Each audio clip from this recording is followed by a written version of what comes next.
government and at recent summits in Arusha, Tanzania, and elsewhere has been involved in mediating the conflicts in the Great Lakes region.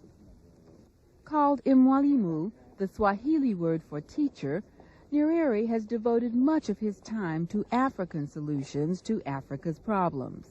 Very few leaders understand as deeply the roots, the evolution, the nature of the conflict in the Great Lakes as he does. Very few leaders have ideas about what to do about it as he does. And very few leaders have the influence that he has within that sub-region. We met Nyerere during a recent visit to New York and asked first about Rwanda and the prospects for reconciliation there. It's not going to be easy to prevent people who have lost members of their families to want revenge. This cannot be prevented. And so some revenge killings here and there might take place. But the government itself is going to work extremely hard to reconcile the people. And my hope is that the international community will help them in two ways. One, that we do get hold of the perpetrators of the genocide and put them on trial under the International Tribunal in Arusha. I hope we do that. Some of these people are being harbored in the capital, in the capitals of a large number of our countries. We should hand them over. Secondly, we should help the government with resources. And that government is going to try and reconcile their country. Are African governments in countries where these militia people are hiding now or prepared to hand them over? Well, so far they're not handing them over. Some are in Africa, some are not in Africa, some are in Europe, and it's just possible some may be outside Europe. We all have a responsibility to hand over these people. This is an essential element in the reconciliation of the peoples of Rwanda. I hope that will happen. What is the main problem in Burundi? You've been most intimately involved there yourself. Well, the main problem is a problem of power. In Rwanda, you had a majority in power. You have these divisions called Tutsi, Hutu, and in Rwanda you had the Hutu in power, and the minority Tutsi excluded. In Burundi, it was the other way around. You had the minority Tutsi in power, and the majority excluded. And this is the problem we have to deal with, that power really virtually since independence has been in the hands of the minority supported by the army. And that is really basically the problem we are dealing with. What would the solution be? The solution will be a reconciliation. We will have to negotiate a system under which both the majority and the minority feel reasonably happy. What's the biggest obstacle? Well, the biggest obstacle at present is that those who are in power, the minority is in power. They are like one riding on the back of a tiger, and they really want almost a watertight assurance before they get off the back of the tiger, because they feel if they get off the back of the tiger, it will eat them. It will eat them. So really, I think we have to be patient and devise some method that gives the assurance to the minority that democracy does not mean that they're going to be wiped out by the majority, and really to get the majority, to get the minority itself to realize that clinging to that power is no answer. The African governments in the region, you've been working with the leaders there, and they have imposed sanctions on Burundi. Has this had any effect? Leaders of the region are absolutely united on this one, and the significance of this is sometimes lost in the outside world. The outside world regards Africa military rule and dictatorships by single-party system. My system was single-party system. But they don't realize the significance of what has taken place in East Africa. These leaders who met in Arusha were really saying to the military regime in Burundi, we can no longer accept military rule on our borders. And this is a major change. This is a major change on the continent, and I really hope that this significance will be realized outside Africa. Does the history of this conflict, this Great Lakes region conflict, so many deaths, so many terrible things happening to the people, innocent people in the region, does it yield any lessons for the future in terms of how you prevent future conflicts of this size and scope and nature? Well, I mean, this is not simply in this region, it's everywhere. In the world? In the world, it's not simply us, it's everywhere. It's not ethnic? It's not ethnic, and I'm ethnic. I keep saying I think it's a matter of justice. It's a perception of the people feeling that they're not being treated justly. And ethnicity, yes, but Singapore has ethnic groups, has Chinese, the dominant group, has Malays, has Indians.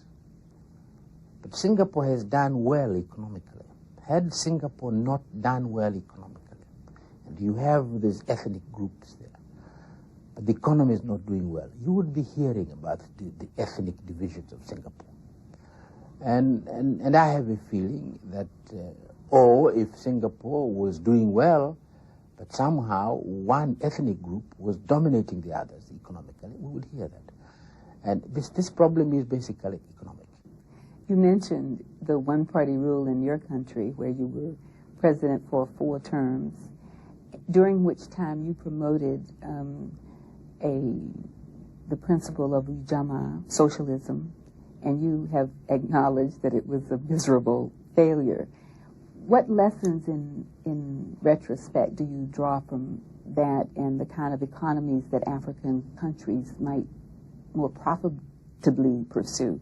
Where did you get the idea that I thought Ujamaa was a miserable failure? Well, I've read that you said socialism was a failure. The country economically was in shambles at the end of the experiment.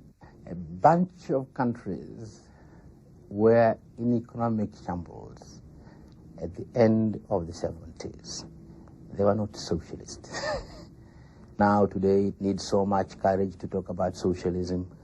Therefore, perhaps we should change the phraseology. But you have to take in the values of socialism which we were trying to build in Tanzania, in any society.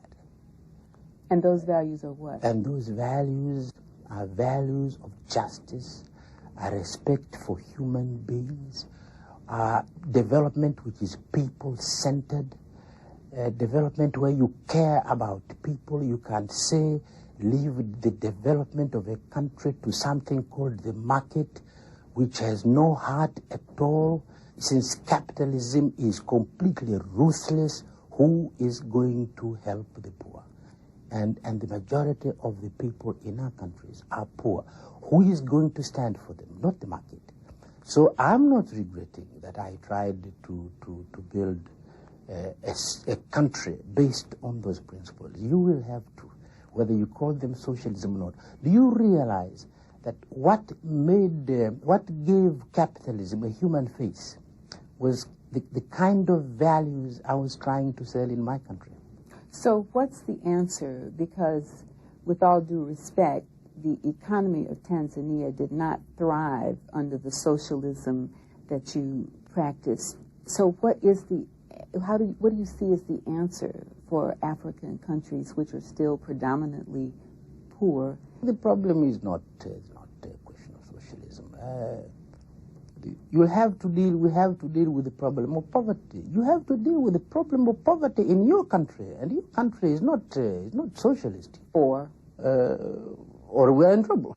People in rich countries don't realize the responsibility of handling poverty in countries like mine. But those countries will develop. Countries in Africa are poor, both capitalist and socialist. And today we don't have a single one which is socialist, and they're all poor. Finally, you've been critical of some Western countries and their roles in Africa. At the same time, you've called on Western nations to help, I think your phrase was, clean up the mess in Rwanda and Burundi. Can you explain what at least sounds like a contradiction? Well, I'm saying some of the problems we are now handling in Africa, some of the mess we're trying to clean up in the continent, we have inherited. The mess of the borders we have inherited.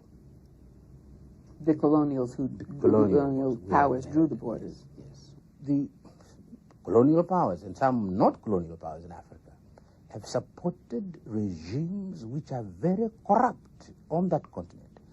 I think now they should stop backing up these corrupt regimes and let the Africans, in their own way, try and establish regimes which can care about people.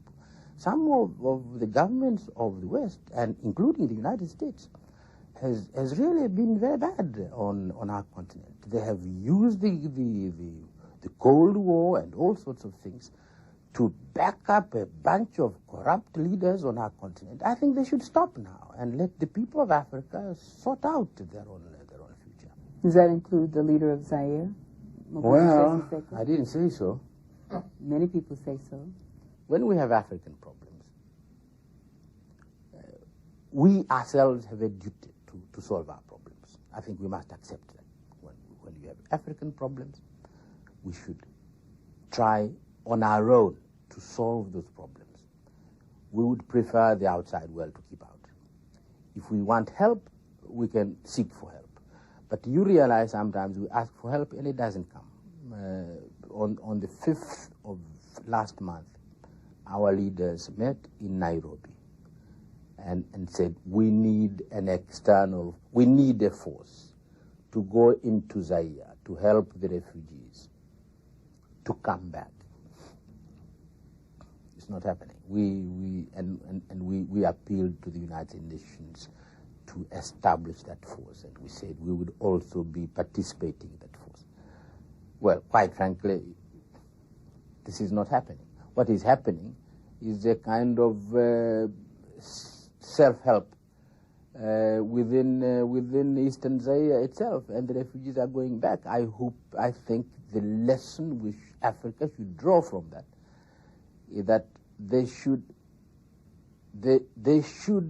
rely upon themselves to the maximum when it comes to dealing with African problems.